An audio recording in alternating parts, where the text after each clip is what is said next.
Hello student, ਸਵਾਗਤ ਹੈ ਤੁਹਾਡਾ ਆਪਣੇ YouTube ਚੈਨਲ ਦੇ ਵਿੱਚ। ਅੱਜ ਆਪਾਂ ਇਸ ਵੀਡੀਓ ਦੇ ਅੰਦਰ ਜਮਾਤ 9ਵੀਂ ਵਾਲਿਆਂ ਦਾ ਹਿੰਦੀ ਦਾ ਪੇਪਰ ਜਿਹੜਾ ਕਿ 14 ਮਾਰਚ ਨੂੰ ਹੋਣ ਜਾ ਰਿਹਾ ਤੇ ਮੋਸਟ ਇੰਪੋਰਟੈਂਟ ਕੁਐਸਚਨ ਨੇ ਬੱਚਿਓ। ਤਾਂ ਵੀਡੀਓ ਨੂੰ ਐਂਡ ਤੱਕ ਦੇਖਿਓ। ਅਗਰ ਤੁਸੀਂ ਇਸ ਚੈਨਲ ਤੇ ਆਏ ਹੋ ਪਹਿਲੀ ਵਾਰ ਤਾਂ ਚੈਨਲ ਨੂੰ ਸਬਸਕ੍ਰਾਈਬ ਕਰ ਲਓ। ਇਹ ਵੀਡੀਓ ਹੀ ਤੁਹਾਡੇ ਲਈ ਮੋਸਟ ਇੰਪੋਰਟੈਂਟ ਹੋ ਸਕਦੀ ਹੈ। ਬਸ ਵੀਡੀਓ ਨੂੰ ਐਂਡ ਤੱਕ ਦੇਖਣਾ ਵਿਦਆਊਟ ਸਕਿਪ ਕਰੇ। ਤੁਸੀਂ 80 ਚੋਂ 80 ਨੰਬਰ ਲੈਣੇ ਨੇ ਸਾਰੇ ਬੱਚਿਆਂ ਨੇ ਹਿੰਦੀ ਦੇ ਵਿੱਚੋਂ। 21 ਦਿਨ ਹੈਗਾ ਤੁਹਾਡੇ ਕੋਲ, ਤੁਹਾਨੂੰ ਪਤਾ ਹੈ ਕੱਲ੍ਹ ਨੂੰ ਤੁਹਾਡਾ ਪੇਪਰ ਹੈਗਾ। ਤਾਂ ਜਿਹੜੇ ਦੇਖ ਰਹੇ ਨੇ ਹੁਣ ਇਸ ਨੂੰ ਬੰਦ ਕਰਕੇ ਵਾਪਿਸ ਨਾ ਜਾਇਓ। ਤਾਂ ਆਪਾਂ ਸਟਾਰਟ ਕਰਦੇ ਹਾਂ ਵਿਦਆਊਟ ਵੇਸਟਿੰਗ ਆਫ ਟਾਈਮ। ਸਭ ਤੋਂ ਪਹਿਲਾਂ ਭਾਗ ਕ ਆਊਂਗਾ ਤੁਹਾਨੂੰ, ਮਤਲਬ ਕ। ਇਹਦੇ ਵਿੱਚ ਨਿਮਨ ਲਿਖਤ ਬਹੁ ਵਿਕਲਪੀ ਪ੍ਰਸ਼ਨ ਦੇ ਜਿਹੜੇ ਕਿ ਉੱਤਰ ਦੇਣੇ ਨੇ। ਮਤਲਬ 4 ਕੁਐਸਚਨ ਨੇ, 1 ਮਾਰਕਸ ਦੇ 4 ਟੋਟਲ ਮਾਰਕਸ ਨੇ। ਤਾਂ ਫਸਟ ਹੈਗਾ ਮੌਖਿਕ ਭਾਸ਼ਾ ਜਿਹੜੀ ਭਾਸ਼ਾ ਦਾ ਆਧਾਰਭੂਤ ਇਕਾਈ ਹੈ ਤਾਂ ਉਹ ਕਿਹੜੀ ਹੈਗੀ ਹੈ? ध्वनि। तो इसका राइट आंसर ਜਿਹੜਾ कि हैगा ध्वनि। निम्नलिखित में से रोमन लिपि को लिखी जाने वाली भाषा का नाम लिखिए। तो ਇਹਦਾ ਹੈਗਾ ਜਰਮਨ। ਤਾਂ ਫਰਾਂਸੀ, ਨੇਪਾਲੀ, ਫਰੈਂਚ ਜਾਂ ਪੰਜਾਬੀ। ਤਾਂ ਇਹਨਾਂ ਵਿੱਚੋਂ ਕਿਹੜਾ ਇਹਦਾ ਆਂਸਰ ਹੈ ਰਾਈਟ, ਉਹ ਦੱਸਣਾ ਆਪਾਂ।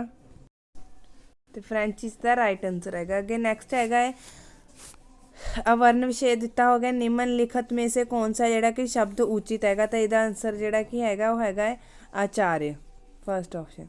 नेक्स्ट अगर लेखक में प्रयोग लेखन में प्रयोग किए जाने वाले लिपि के चिन्ह में ਜਿਹੜੇ कि व्यवस्थित रूप को क्या किया जाता है। तो इन्हों की किया जाता है व्यंजन।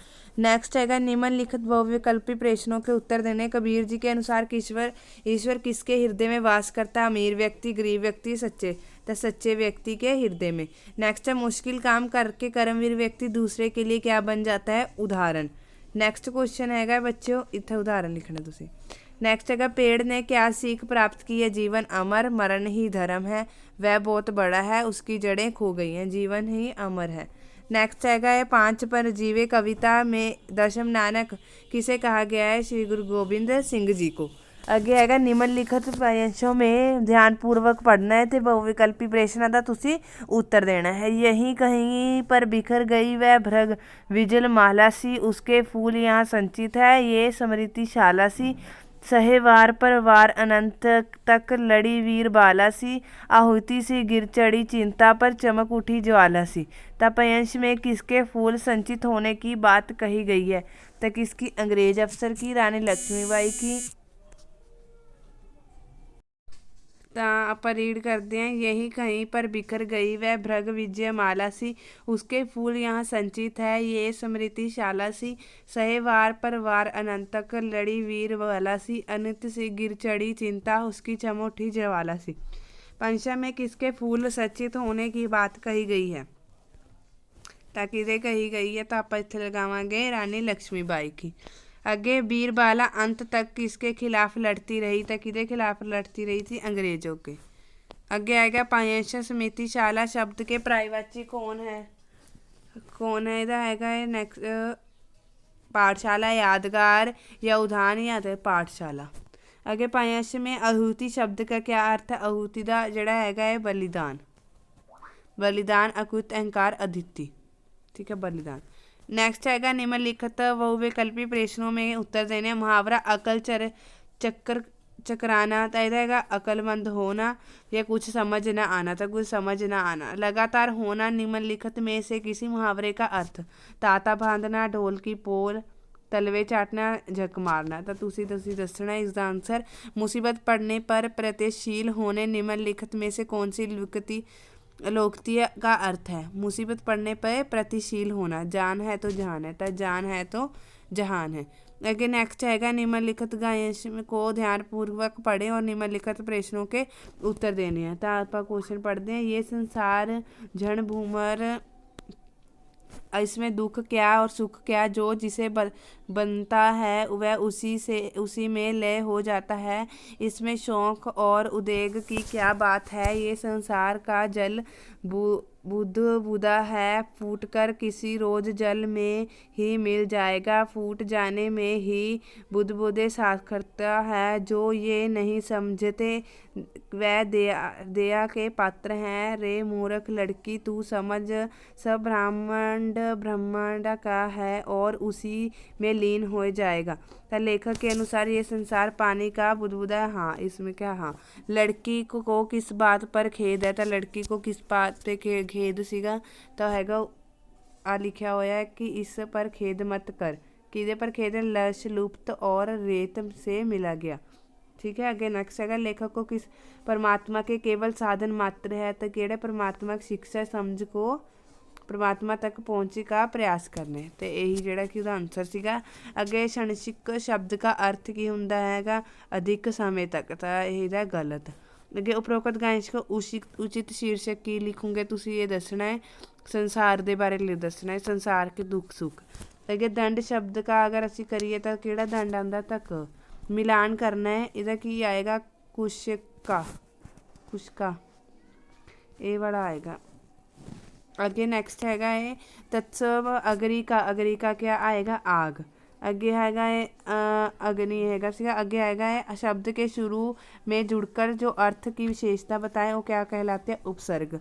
मूल शब्द अपेक्षित का क्या आएगा? अपेक्षित। अगे ए चिन्ह क्या है? विस्मयबोधिक। नेक्स्ट देखते हैं निम्नलिखित प्रश्नों में से उत्तर देने हैं। रैपलिंग का क्या अर्थ होता है? ग्राहकों को किस तरह अधिकारियों के बारे में जागरूक किया जाता है? शिवाजी पर स्त्री को किसके समान माना जाता है? पवन देव के न ऑक्सीजन कम होने पर क्या कारण बताया? अगे नेक्स्ट है भाग ख, निम्नलिखित प्रश्नों में से किन्हीं 3 प्रश्नों के देने मैं नीरू वाले का आंसर दिखाऊंगी। एक तो शाम को चिड़िया कमरे के क्या पता जाती थी? ऐसे नशा करने से कौन कौन सी भयंकर बीमारियां होती हैं? चलो आप तीनों का आंसर देखते हैं। तो हैगा नीरू की माँ उसे बहुत प्यार करती थी, वह उसे घर का काम करने नहीं देती थी। वह नीरू से कहती थी तू ऐसे छोटे मोटे काम करने के लिए नहीं बनी है, तू पढ़ाई लिखाई किया कर, ऐसे काम तो हम जैसे अनपढ़ औरतें के लिए है। तुम्हारे साथ तो इतने सुंदर हाथ है, तुम्हारी उंगलियां ककड़ी की तरह कोमल है, इन 5 उंगलियों में 5 अंगूठियाँ डालूंगी। ठीक है, तो ये आंसर सीगा। नैक्सट क्वेश्चन जिहड़ा हैगा है चिड़िया जिहड़ी सीगी उहनूं लेखक नूं किस तरह उठांदी सीगी? तो इहदे विच हैगा है तो लेखक, तो इसका आंसर आएगा शाम को देर तक कमरे के दरवाज़ा खुला रहता था। लेखक अपनी किताबों की दुनिया में खोया कभी उसकी तरफ ध्यान ही नहीं देता। लेखक किताबों में रमे होने के कारण चिड़िया कमरे पे पधार जाती। हम आप नेक्स्ट क्वेश्चन देखते हैं। नशा करने से क्या स्वभाव में क्या परिवर्तन आ जाता है?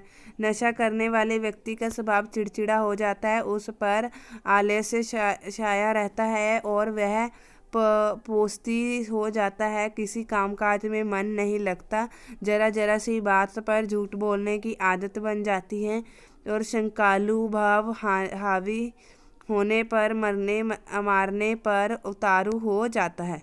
तो हम आप नैक्सट क्वेश्चन देखते हैं। ਹੁਣ क्वेश्चन है मैं इन्होंने जो थोड़ा क्वेश्चन का है पंच परमेश्वर कहानी का क्या उद्देश्य है? नींव ईंट की पाठ के आधार पर बताएं कि समाज की क्या आधार करता है? आशुतोष किन कथनों के तरह जेड़े कि चुराई की सी कि आपको शहीद मदन लाल ढींगरा पे क्या प्रेरणा मिलती है? हुण आपां इन्हां दे आंसर देखते हैं क्वेश्चन दे। तो पंच परमेश्वर कहानी का उद्देश्य यही कि मानव जीवन में अनेक समस्या आती हैं, उनका हल भी मानव अपनी बुद्धि से करता है। पंचों के में परमेश्वर का निवास होता है। न्याय करते समय मित्र या दुश्मन नहीं देखा जाता, ना ही अपना पराया देखा जाता है। उस वक्त केवल सच का साथ दिया जाता है। पंचों की वाणी और फैसला परमेश्वर की वाणी और फैसला होता है। यही पंच परमेश्वर की कहानी का उद्देश्य है। हूँ नैक्सट क्वेश्चन देखते हैं आप। नींव की ईंट की पाठ के आधार पर बताना है समाज की आधारशिला क्या है? शहादत और मौन मूक समाज की आधारशिला होती है। जिस शहादत को समाज में ख्याति तथा जिस बलिदान को अधिक प्रसिद्ध मिल जाती है वह समाज की आधारशिला नहीं होती, वह तो केवल मात्र इमारत का कंगारू तथा मंदिर के कलश के बनने के समान हो सकती है, वह नींव की ईंट नहीं होती। वास्तव में समाज की आधारशिला वही लोग बनते हैं जो चुपचाप और गोपनीय तौर पर अपना बलिदान और त्याग कर देते हैं, जिन्हें कोई नहीं जानता। ठीक है, नेक्स्ट क्वेश्चन है जो शहीद आपको मदन लाल ढींगरा से क्या प्रेरणा मिलती है? मदन लाल ढींगरा का सारा जीवन एक प्रेरणा है और संपन्न परिवार से होने पर भी देश के प्रति अपने कर्तव्यों को वह नहीं भूले। भारतीयों पर हुए अत्याचारों का बदला लेने के लिए उन्हें कई कृतज्ञ लोगों से संपर्क किया। वह बहुत हिम्मती थे। कर्जन वायली को मारकर भी वह वहाँ से भागे नहीं। मदन लाल ढींगरा उच्च दर्शकों के स्वामी थे। वह भारतीय संस्कृति के मूल्यों का अनुपालन करना भी खूब जानते थे। मदन लाल ढींगरा ने कहा कि गुलामी राष्ट्र देवता का अपमान है। मैं तब तक बार बार जन्म लेना चाहूँगा जब तक भारत स्वतंत्र ना हो जाए। इसलिए हमें भी उससे प्रेरणा लेकर अपने मन में देश के प्रेम रखना चाहिए। ठीक है, ਹੁਣ ਆਪਾਂ ਨੈਕਸਟ ਕੁਐਸਚਨ ਦੇਖਦੇ ਹਾਂ। नेक्स्ट तुसी देख सकते हो निम्नलिखित पंजाबी वाक्यों में से किन्हीं 5 वाक्यों के ਜਿਹੜੇ हिंदी अनुवाद करने हैं। पंजाब यूनिवर्सिटी चंडीगढ़ विच है, तो पंजाब यूनिवर्सिटी चंडीगढ़ में है। दिवाली कत्तक की मस्से की दिवाली कत्तक की मस्से की रात को मनाई जाती है। इतिहासिक स्थानों की यात्रा नाल साडे देश ज्ञान विच वाधा हुंदा है। ठीक है, पंजाबी तो तुसी हिंदी विच करना तो तुसी वीडियो नूं पॉज करके देख सकते हो। हुण मैं तुहानूं इन्हां दा सल्यूशन दिखा देनी है। अपनी सहेली को सर्दियों की छुट्टी अपने घर पे बिताने के लिए पत्र लिखें। तो तुसी ये देख सकते हो ना, सेक्टर 14 चंडीगढ़ 5 दिसंबर 2000। प्रिय सहेली अंजू, मुझे कल ही तुम्हारा पत्र मिला। तुम्हारा पत्र पढ़ के खुशी हुई कि तुम मुझे याद करती हो। मैं भी तुम्हें बहुत याद करती हूँ। मुझे आज भी याद है कि जब मैं दिल्ली अपने मामा मामी के पास एक शादी में गई थी तो वहीं तुमसे मेरी मित्रता हुई। तुम्हारे पापा ने हमें लाल किला, कुतुब मीनार तथा चांदनी चौक की सैर करवाई। सखी, मैं चाहती हूँ कि वह सर्दियों की छुट्टियों में मेरे पास चंडीगढ़ आ जाओ। तुम्हारे साथ पार्क में छुट्टियों का आनंद और भी बढ़ जाएगा। मेरे पापा की भी उन दिनों छुट्टियां होती हैं, इसलिए मैं हमें रोज़ गार्डन, आर्ट गैलरी, सुखना झील, रॉक गार्डन, पंजाब विश्वविद्यालय आदि चंडीगढ़ के प्रसिद्ध दर्शनीय स्थलों की सैर करवाएंगे। देखो, मना मत करना मेरी अच्छी सहेली, तुम जरूर आना। तुम्हारी प्रतीक्षा में तुम्हारी प्यारी सहेली सरबजीत। ठीक है, अगे नैक्सट ਜਿਹੜਾ ਤੁਹਾਨੂੰ लेख आएगा जल के प्रयोग का व्यवहारिक मैं ਇਹਦਾ आंसर दिखाया है। ਤੁਸੀਂ ਇਸ ਨੂੰ ਵੀਡੀਓ ਨੂੰ ਪੌਜ਼ ਕਰਕੇ ਧਿਆਨ ਨਾਲ ਦੇਖ ਲਓ, बहुत ही इंपॉर्टेंट है। ਤੁਸੀਂ ਚੰਗੀ ਤਰ੍ਹਾਂ याद करके जाना है, ਤੁਹਾਡੇ पेपर ਦੇ ਵਿੱਚ आएगा।